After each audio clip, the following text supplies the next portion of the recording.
the South African market, there isn't a more fiercely contested segment than bakkies.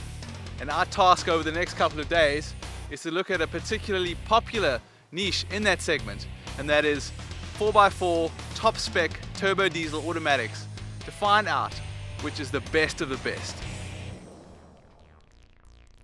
We've got 7 contenders with us this year, and by all accounts it's going to be a real dogfight. So 2 new cars in the Mitsubishi Triton and the much anticipated Nissan Navara, the first double cab to have a multi-link rear suspension. They're going up against the kingpins in the market. We know the Ford Ranger, we know the Toyota Hilux. We've also got the winner from our 2013 comparative, that's the very refined VW Amarok. Fighting against them are going to be old school cool in the facelifted Isuzu KB300 and Mazda's recently facelifted BT50. So over the next couple of days we've got some very rigorous testing planned for these 7 double cabs. We've already done our standard performance testing, and there we're talking about 0 to 100 acceleration, in-gear acceleration. We've even done in-gear acceleration with a Jürgen's Explorer off-road caravan. Nicole, tell us about the caravan we used and why, and the kind of testing that you guys did. Yes, Steve, we decided on the Jürgen's Explorer 4x4 off-road caravan. I think that is quite relevant to the market we're speaking to at the moment, being off-road capable. It weighs quite a bit. It's 1.4 ton tear, and what we did is we measured the 40 to 120 km per hour in-gear acceleration. They're all automatic, so we also did it in both directions to also take wind direction into account, and then we averaged it out, and that's how we determined the result. I think the biggest surprise on the test was that little Mitsubishi Triton. It's the lightest vehicle here, and it definitely punched above its weight, and it actually performed the best in the towing competition. Following that is obviously your 3.2 Mazda BT50 and Ford Ranger, and that Amarok's 8-speed gearbox helped it to also stay in contention. Nissan Navara's also fared really well with the towing test. And then the ones that struggled a bit, I was a bit surprised by the Hilux. It didn't perform that well as the Isuzu KB. Okay, it's near the end of the first day now, and we've had a chance to drive all the cars on gravel and tar. The new car in the shoot is this Nissan Navara. Now you've had a chance, Sadir, to drive it both on tar and on gravel. What are your thoughts so far on this car? New Navara is quite an impressive vehicle. It's got this great powertrain and the 7-speed automatic gearbox, which makes life really easy, and it uses the torque really well. It engages the torque band really well. On road it's well behaved. I find the motor makes maybe a little bit more noise than some of the others we've experienced today. On gravel, with this coil spring setup, it's quite unique in this entire group. It's the only one with a coil spring and multi-link setup. I expected it to be a little bit more composed over the rutted stuff, and it wasn't. Peter Palm is probably one of our most experienced off-road drivers, and a man who's driven plenty of bakkies. Pete, what were your top 3 in terms of the gravel road stuff we've done so far? Well, Steve, these cars are all really good, fantastic in fact. But right at the top at the moment, I'm going for the Amarok. It's just super refined and almost sporty. The Ford Ranger is still a great vehicle, and so is the Toyota. Having said that, I don't mind old-fashioned, and the good old Isuzu, it might be the oldest here, but it's really solid. What is it about the Isuzu that you've liked? I mean, I've driven it. It certainly, the steering feel is a bit vague. There's a lot of noise and vibration that comes through, but there is an old school charm about this car. Yes, there is. And the thing is, this automatic box, even though it's just a 5-speed, seems to work better than the manual. It makes it a bit more refined, and the Isuzu is just so solid. It's such a good workhorse, come leisure bakkie, that I wouldn't mind driving it. Nicol Lowe, our technical editor, an engineer, a man of great responsibility and seriousness, but put him behind a bakkie on a dirt road and things can get a little sideways sometimes. Nicol, I saw some great plumes of dust springing up all over Grabouw's mountainside.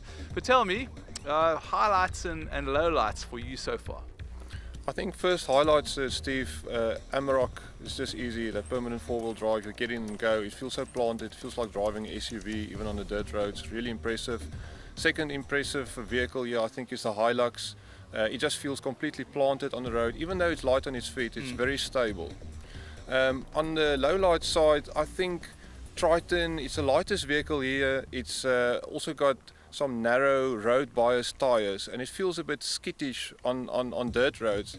But it was probably the most impressive vehicle on road, so maybe we can forgive it a bit for dirt road capability. So Ian, give me your take on your favourites. What would your sort of top level 3 be now? I'm undecided. I think it's in third place. It'll be between the Hilux, which has proven we know what it's about. It does everything well, especially the off-road. But I think the Triton might be up there for competing for third place in terms of what it's done. The previous generation Triton was actually one of my favorites. I don't like the look so much, but it always rode really well, and this one just improves on that for me. Second place I would give to the Ranger. I think it doesn't do anything exceptionally well, but it does everything, it's right up there. It feels solid, certainly. I like the chunkiness of it, but for me the win has to be the Amarok again. It's incredible how everyone wrote that car off when they first launched it. They wrote the engine off, they wrote the size of it off, and the engines are still strong, and there's a V6 coming. And the ride and the comfort, it feels like an SUV.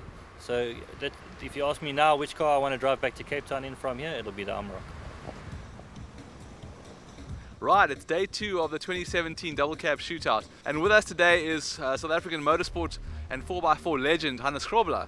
Hannes, as you'll know, is a multiple champion on both track and off-road and rallies. In fact, Hannes, you were the first guy to ever win an off-road championship and a rally championship on the same year. That's actually true. That was about in 1986, so I'm giving maybe my age away, Okay, so Hannes, tell us what you're going to do today. So you're going to be putting all our cars through quite a strenuous 4x4 course. Yeah, we'll use different terrains to feel the suspension and how it handles it, and the different situations in 4x4 and locked diffs and so on. And the articulation of the vehicles are very important on this type of terrain. But what we're going to do is we're not actually going to make the cars to climb rocks and things. We want to do something that the average people want to go on a weekend, take the family with, and play with their 4x4s. Okay. Now I've also noticed that, as I'm sure you have, that these vehicles have different tires as well. Do you think that's going to play quite a big role in this? Yeah, we'll see. I don't know the terrain yet, but it could be. I see there's 2 cars with all-terrain tires on. It'll be interesting to see and to feel what they do. Okay, we're in the Mitsubishi Triton now. It's one car that's really impressed Hannes so far, along with the Amarok. Busy setting up the diff locks now and getting ready to go over one of the more tougher, trickier obstacles. Here we go. Right. It feels very good. The suspension, the articulation is actually very good on this vehicle.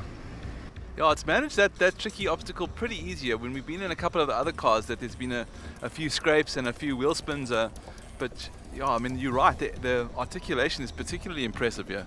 Yeah, and it feels soft on the bumpy roads. It just makes it the ride very smooth.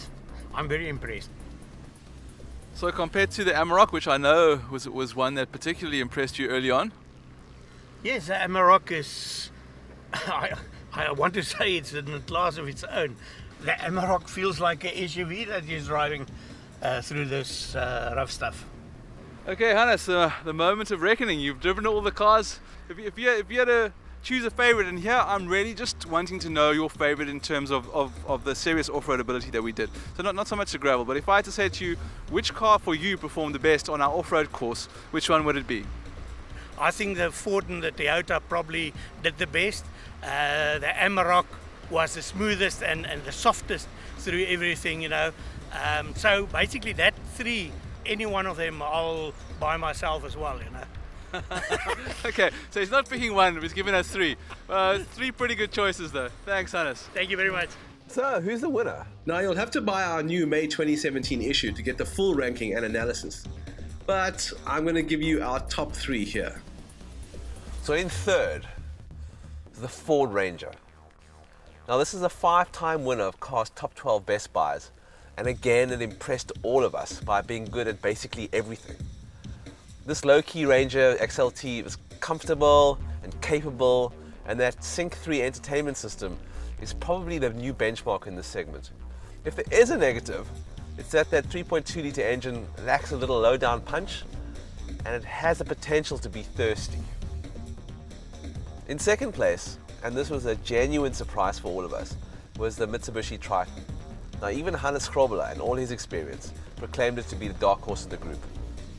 It has an impressively refined drivetrain with an intuitively automatic transmission, an accomplished ride on all surfaces, which brings us to the winner. And once again, it's the VW Amarok. Now, I think the telling thing here is that less than a month after he helped us with our 2013 bakkie shootout, Hannes Krobler went and bought an Amarok himself. That's how much he likes this VW bakkie. It's its ability to keep pace with what is regarded as more rugged rivals, while also offering higher levels of comfort than many SUVs actually you can buy these days. Now 4 years later, and with the imminent arrival of its V6 big brother and a comprehensive facelift, the Amarok remains, in our opinion, the most accomplished double cab bakkie on the market.